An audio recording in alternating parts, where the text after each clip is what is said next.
the review!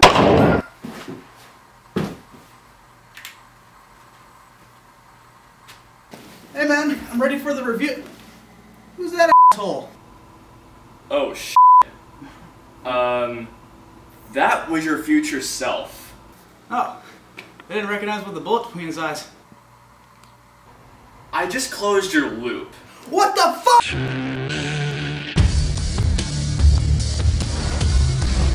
You're a looper.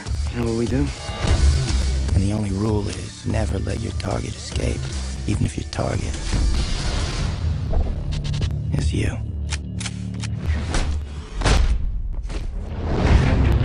This is not a good thing. My boss will be searching for me until he finds me. Sweep the streets, get on it.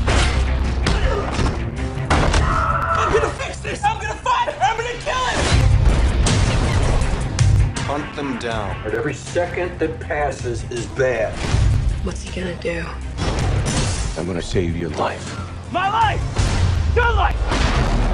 I know you're not lying when you say you're gonna kill this guy. Looper. Okay, so Looper takes place in the year 2044, where time travel has not been invented yet, but it will be in the next 30 years. However, when time travel will be invented, it will be instantly outlawed and only be used by the largest criminal organizations. And when they do use it, they send a specific target into the past to be assassinated by a hired gun known as a looper. And one of these, Joe, played by Joseph Gordon-Levitt, is one of the best loopers. He's been paid well, he lives a great life, until one day his future self, played by Bruce Willis, has been sent back into the past to be killed by him to close his loop. However, Joe hesitates and older Joe knocks him out. Not only does his loop escape, but Joe is on the run for his life. If you can't close your loop, you're pretty much screwed. They're gonna come after you. So joining with me today in my review of Looper is my good friend Shane, Dragoonxls. This is one of the most mind-bending sci-fi action films I have seen in quite some time. Yeah, it's kind of like in the sense of how mind-bending like Inception was. I haven't seen it, Oh, but you have to see it. I don't have to see it, but it's one of those things where it's like, that is a really, really cool idea. It's immersive because you're like immersed in this possible sci-fi world. Yeah, exactly. Where something like this is actually believable. It's just a time pretty much where they mix the future and the old times really so well together. I don't know if there's just one word to describe the plot. It's like mind-bending, it's also very easy to follow. Sometimes.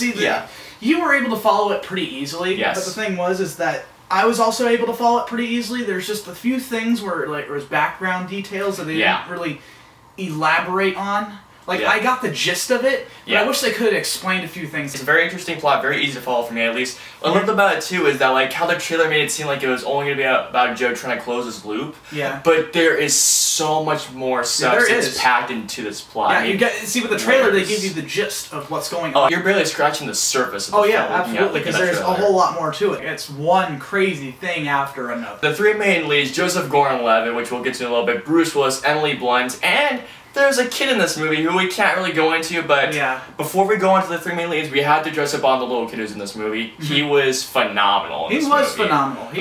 He acted more out of his age, really. Like, he was way mature than it really seemed like, but that added to the character. This kid really just blew us away. Like his acting was like really good. Joseph Gordon-Levitt, he is an amazing actor. Dark Knight Rises, he was quite phenomenal. Inception, you haven't seen that yet, it's amazing. 500 Days of Summer, which is my favorite romantic comedy of all time. I loved him in that movie. The makeup, the prosthetics, like making him try to say like a young Bruce Willis, I thought the makeup was outstanding on him. Yeah, I mean, sometimes in some camera angles, I thought he almost looked like Robert De Niro. Really? At some points. Yeah, kinda. You can actually believe that these two are pretty much the same person, just older. Bruce Willis, he's just an amazing actor, period. It'll make you think, like, who really is the bad guy in all this? Yeah, exactly. Who is the antagonist? There's this one thing that Bruce Willis' character does to a person in this film. I'm not going to say what happens, but it made me want him dead. It made me have strong feelings of, like, you're an asshole, but at the same time, in logical ways, you can understand why he did it. Exactly. But in morality, it's the most wrong thing you can really do. Yeah, and the chemistry between Joseph Gordon-Levitt and Bruce Willis when they're talking to each other, especially in the diner scene, that makes for some funny shit. It does, actually. Emily Blunt as the farmer girl, she was also just, every actor in this movie was just phenomenal. This film has some of the coolest action in an action sci-fi film that I have seen since Inception. It was it was phenomenal. Very well choreographed and everything. It's one of those films that packs not only a bunch of substance, but a lot of style in just a really good way to it as well. Another thing to really love about this movie is just the visual style and the look, the cinematography, the sound effects. Just the whole visual look to it is just phenomenal. Oh, absolutely. It looks really cool, too. It does. The visuals, there's some CGI here and there, of course, in order to get to the futuristic aspects of it, but it was just so cool. When it comes to style, it's a very cool-looking film. Yeah. A very cool-looking film. The cinematography is so well done, especially when they first taste the drug. You see the camera spinning around. The music, the soundtrack in this film is so good. It's basically dubstep if dubstep was good.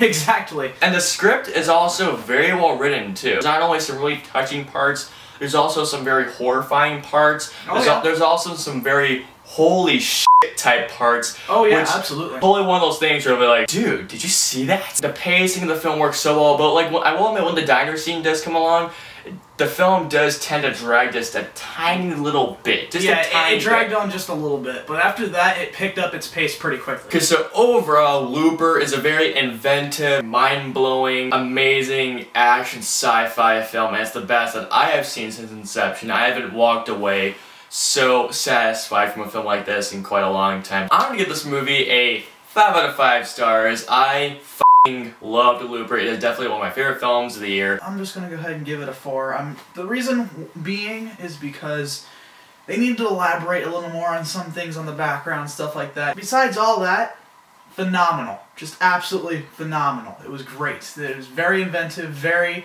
creative.